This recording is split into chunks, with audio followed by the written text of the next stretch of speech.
मैं पूरी ताकत लगाऊंगा कि उनको जेल में रहना है भाई, जेल में रहना है और ताउम्र जेल में रहना है। एक के बाद एक जो मुकदमे हैं उसमें एक में सजा होगी उम्र कैद की, फिर दूसरे में होगी, फिर तीसरे में होगी। उन्हें तो कई जिंदगियां मिलनी चाहिए। मैंने आदरणीय राष्ट्रपति जी से इच्छा मृत्यु की अनुमति मांगी है। अस्सलाम वालेकुम दोस्तों, मैं हूं शारिफ खान। लोग दुनिया के बड़े किसी इंसान से दुश्मनी लेकर आसानी से नहीं रह सकते हैं, तो वसीम रिजवी ने तो डायरेक्ट अल्लाह से दुश्मनी ली, अल्लाह के रसूल से दुश्मनी ली। आज बड़ा अपडेट देने वाला हूं आप लोगों को। आपको पहले मैंने एक वीडियो दिखाई थी जिसमें वसीम रिजवी राष्ट्रपति जी से अनुमति मांग रहा है इच्छा मृत्यु की, यानी कि खुदकुशी करना चाहता है। अल्लाह की इतनी बड़ी मार हुई है उसके ऊपर। आज की वीडियो में मैं आपको एक नया अपडेट दिखाने वाला हूं। वो नया अपडेट क्या है? सुप्रीम कोर्ट के जो वकील हैं महमूद पराचा, उनकी वीडियो मैं आपको दिखाऊंगा। वो आपको बताएंगे कि वसीम रिजवी के ऊपर कितने केस लगे हुए हैं और ज्यादातर केस में सब में उम्र कैद होने वाली है। जो धाराएं इसके ऊपर लगी हुई हैं, जो क्राइम इसने किया है, मजलूमों का हक खाया है, वक्फ बोर्ड का पैसा सब खाया है, उन सारी धाराओं में इसको उम्र कैद होना है। इसने अल्लाह के दीन को छोड़ा था किस लिए? इसलिए छोड़ा था कि इसने जो कर्म कांड करे हैं, जो पैसा लोगों का हक मारा है, उससे बचने के लिए जब ये सनातन धर्म में जाएगा, हिंदू धर्म में जाएगा, तो लोग इसको गले से लगा लेंगे, लोग विरोध करेंगे और इसके ऊपर के केस हट जाएंगे। लेकिन ऐसा हुआ नहीं दोस्तों। मैं पूरी ताकत लगाऊंगा कि उनको जेल में रहना है भाई, जेल में रहना है और ताउम्र जेल में रहना है। एक के बाद एक जो मुकदमे हैं उसमें एक में सजा होगी उम्र कैद की, फिर दूसरे में होगी, फिर तीसरे में होगी। उन्हें तो कई जिंदगियां मिलनी चाहिए। मैंने आदरणीय राष्ट्रपति जी से इच्छा मृत्यु की अनुमति मांगी है। उनकी ये इच्छा पूरी नहीं होने देंगे। घर वापसी तो होनी है इनकी, मैं उसमें मददगार रहूंगा। इनका जेल तो है इनका घर। जैसे वक्फ की इन्होंने जो वक्फ के चेयरमैन रह के अमानत में खयानत की कितने केस हैं? कम से कम 2 दर्जन से भी ज्यादा हैं जो मेरी जानकारी में है। उसमें 409 लगती है, उसमें सब में उम्र कैद की सजा है। 409 में भी आईपीसी में उम्र कैद की सजा है। तो और आतंकवाद के मुकदमे भी उनके ऊपर दर्ज होने हैं, उसमें भी उम्र कैद की सजा है। तो इनको, बल्कि अगर फांसी की सजा किसी केस में हुई इनको, तो मैं जाके उसकी मुखालफत करूंगा, क्योंकि एक मर्डर केस भी है इनके पास। मैं चाहता हूं इनको जेल हो, इनका घर वापसी, असली जो इनका घर है वहां हो, और ये ताउम्र अपने घर का मजा ले जो जेल है। कि मैं अल्लाह के अलावा किसी शय के आगे सर नहीं झुका सकता। ये सर कट सकता है, झुक नहीं सकता अल्लाह के अलावा। ये मेरा ईमान है। इसके उनके ऊपर तो ये अब कौन उनका साथ दे रहा है नहीं दे रहा है, और वो सुकून में नहीं है, ये तो उनका वो जाने और उनका अकीदा जाने। अकीदे में उनको सुकून नहीं मिल रहा तो इसमें मैं उनकी कोई मदद नहीं कर सकता। ये तो उन्होंने ही फैसला किया था ना, जिस अकीदे पे थे, जिससे पूरी दुनिया के लोगों में से सबसे ज़्यादा तादाद जिसकी होने वाली है, जिस मज़हब की, जिसमें सुकून सबसे ज़्यादा मिल रहा है लोगों को, जिसकी जो आज ये कहा जाता है कि आज के तारीख में भी मुस्लिम कम्युनिटी में लोग अकीदा रखने के लिए सबसे ज़्यादा जो कन्वर्ट हो रहे हैं वो मुस्लिम कम्युनिटी में हो रहे हैं। तो ये उनकी एक ज़ाती कोई उनको नहीं मिल रहा था सुकून। उनका सुकून किसी अलग तरीके का हो सकता है। तो वो सुकून तो जहाँ वो तलाश रहे हैं, जहाँ पे उनको यहाँ भी नहीं मिला, तो उनको कुछ और सुकून तलाशने की जगह चाहिए। उनको दरअसल जो मुझे लगता है जो सुकून उन्हें चाहिए था वो ये था कि अपनी चोरी डकैती जो उन्होंने वक्फ की प्रॉपर्टीज में की या दूसरे जो बदकारियां की उन्होंने, वो उनसे निजात दिलाने का सुकून कौन देगा उन्हें?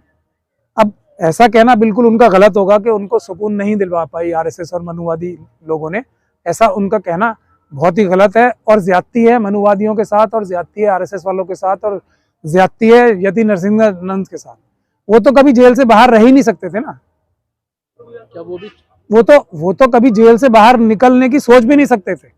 उनको तो उम्र कैद, इतने केसों में उम्र कैद होनी है उन्हें, जिससे वो बाहर निकलने का मतलब कभी सोच ही नहीं सकते थे। तो फिर भी उन्हें सुकून नहीं मिल रहा जेल से बाहर रह के भी। तो अब वो कौन सी तवक्को कर रहे हैं कि आरएसएस और बीजेपी के लोग भी तो एक किसी को यूज एंड थ्रो भी करेंगे, तो उसके हिसाब से ही तो करेंगे। जितना उन्होंने जायज नाजायज इस्तेमाल अपना करवा लिया, तो उसके लिए उनकी एक वजह थी कि मुझे जेल से बाहर रखो, उसको उन्हें रखा बाहर। ये तो हम लोगों ने सुप्रीम कोर्ट तक जाके उनकी जो बेल है वो नहीं होने दी है, जो भी है वजह। लेकिन आरएसएस वालों ने और मनुवादियों ने तो उनकी पूरी मदद की है, आउट ऑफ द वे जाके, जिनके ऊपर इतने चोरी डकैती, वक्फ की चोरी के, हत्या के, बलात्कार के सब मुकदमे, उसके बावजूद भी वो बाहर घूम रहे हैं। तो उनको सुकून का काम तो आरएसएस वालों ने बहुत किया है। और आरएसएस वालों की, क्योंकि जो मनुवादी मानसिकता के लोग हैं उन्हें तो ऐसे लोग पसंद ही होते हैं वैसे भी, तो उन्होंने अपना एक आदमी आइडेंटिफाई किया कि भाई ये दिखने में तो एक मुस्लिम कम्युनिटी का लगता है लेकिन है तो ये हमारा आदमी, तो उन्होंने उसे लिया भी और उसकी अपने हिसाब से मदद भी बहुत की। इसमें इच्छा मृत्यु के लिए, तो अब मैं इच्छा मृत्यु का मतलब जो मुझे समझ में आता है वो ये होता है आदमी इच्छा करे और मर जाए। तो इसमें राष्ट्रपति जी या जो सुरेश चवाणके जी या यति नरसिंहानंद जी या वो जो क्या है भागवत जी क्या करेंगे, लेकिन हम जो हैं अम्बेडकरवादी जो हैं, जो कानून को मानते हैं, संविधान को मानते हैं, उनकी ये इच्छा पूरी नहीं होने देंगे। मैं बिल्कुल नहीं होने दूंगा। मेरा बस चला तो मैं उनकी इच्छा मृत्यु की जो इच्छा है वो पूरी नहीं होने दूंगा।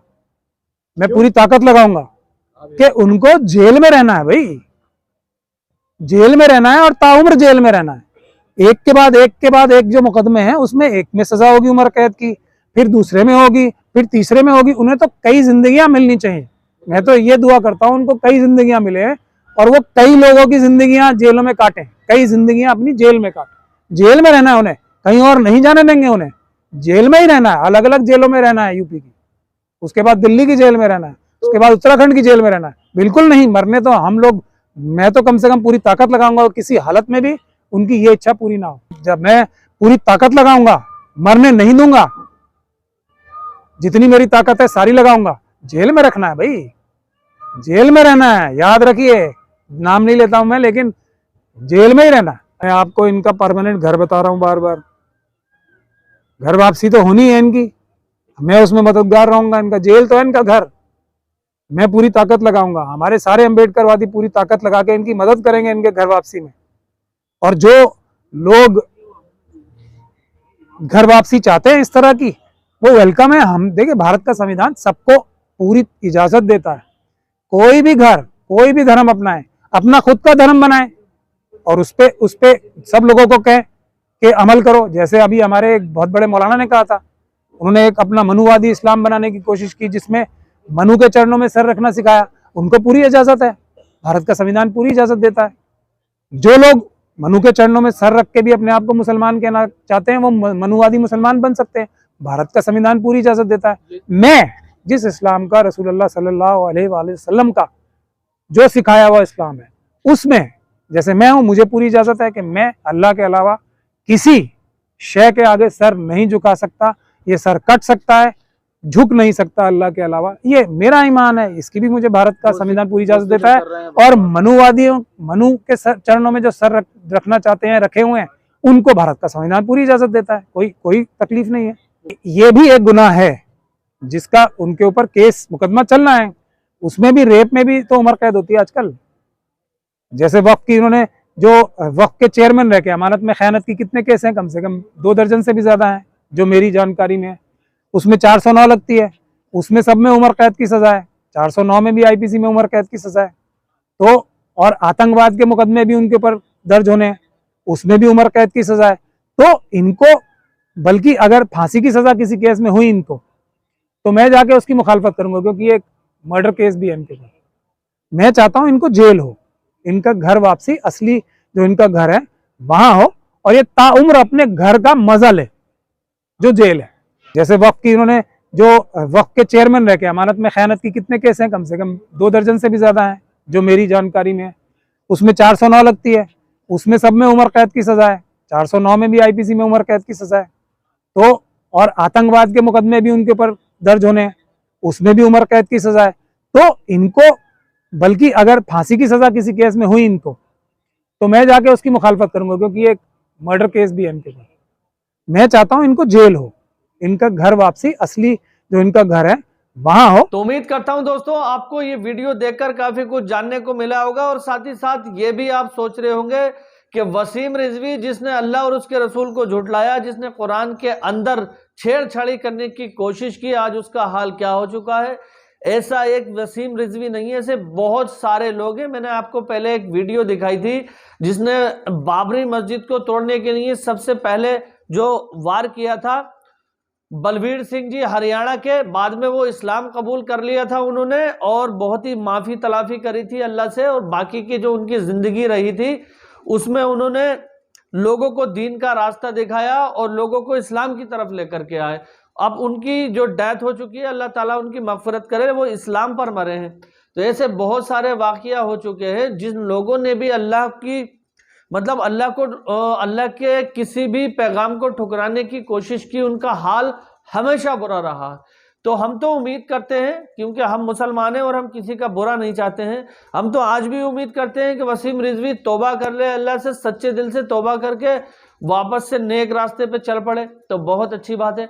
फिलहाल आपकी क्या प्रतिक्रिया है कमेंट में ज़रूर बताना। इंशाल्लाह फिर मिलूंगा इसी तरह की एक नई वीडियो के साथ, तब तक के लिए खुदा हाफिज, जय हिंद, जय भारत।